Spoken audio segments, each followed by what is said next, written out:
Facing a possible death penalty, Ariel Castro pleaded not guilty today to hundreds of charges for allegedly holding 3 young women prisoner for a decade. It comes as new details in this horrific case emerge. We'll be now from Cleveland. It's WOIO reporter Ed Gallick. Ed, welcome back to you. He didn't say anything in court. He had his head held down to the floor almost the entire time. What was your take on what happened in court today? Well, it was interesting because not only did he not say a word, but he walked in with his head down and he had his hands cuffed, he had his ankles cuffed as well. But I noticed in looking at the videotape later, something very striking. The first step that Ariel Castro took out of the holding cell right outside the courtroom, he was standing straight up. As soon as he saw the wall of cameras, there was a wall of cameras in the jury box waiting to record this. As soon as Castro saw that, the head went down like that, and it never came back up. You've also managed to get this exclusive footage of Gina DeJesus' mother, one of the 3 girls. It's from the day the 3 young women were discovered, and it could be quite significant. Let's watch the video first. I don't even hate him. God forgive him. I forgave him. Now, the significance being that she is very forgiving there of Ariel Castro. Could that play a part in him avoiding the death penalty in this case, which may be the only unresolved thing left? Well, it remains to be seen if the prosecutor, or how much the prosecutor, will take into account the feelings of the victims and their relatives. To set the scene again, this is moments after the 3 missing women were found alive and Ariel Castro had been found alive. We went back and looked at some raw tape, and that's how we discovered this.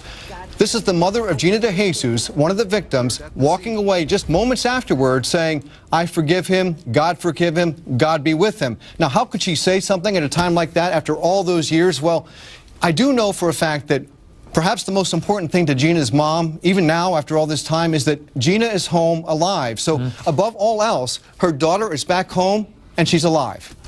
Gary, thank you very much indeed. I'm going to go now to Ian Friedman, who's a Cleveland defense attorney. Ian Friedman, what is likely to happen here? Because the only charge that involves murder is, of course, this abortion that he forced one of the girls to go through, allegedly. Is this likely to succeed as a charge, do you think, if it comes to trial?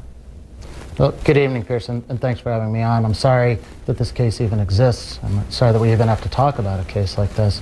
Right now, we've got 329 counts for a period of time that lasted 5 years.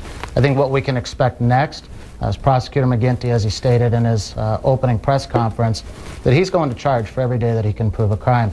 So I think we can at least expect double the counts now.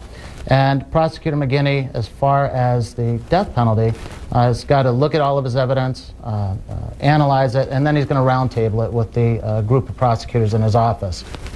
They may bring it. There's a couple of things, though, today that I think were very significant, which also help to answer your question. The arraignment should have just been a very kind of a quick and really nothing outstanding about it. But we actually heard a statement today from Mr. Castro's attorney, Craig Weintraub, and I thought it was a very smart statement. What he said was, in essence, what I heard from his statement was that, look, we have many cases that are going to be proven. We do not have the death penalty on there right now, and what I think he was implying was we would like a very quick and just resolution so that it does not inflict greater harm on these young ladies and the community. Simplify that. Don't bring the death penalty. There will be a plea. Let's do life. Yeah. So Pierce, then moments later, there was a statement that was released from the young ladies' attorneys, very similar. So we heard a lot today about them also wanting a very quick resolution. So it may be that the deal is he avoids the death penalty, which is over a particularly contentious part of the charging, and in return that the ladies don't have to go through a trial, which may be the most sensible outcome for this. Ian Friedman, thank you very much indeed for joining me.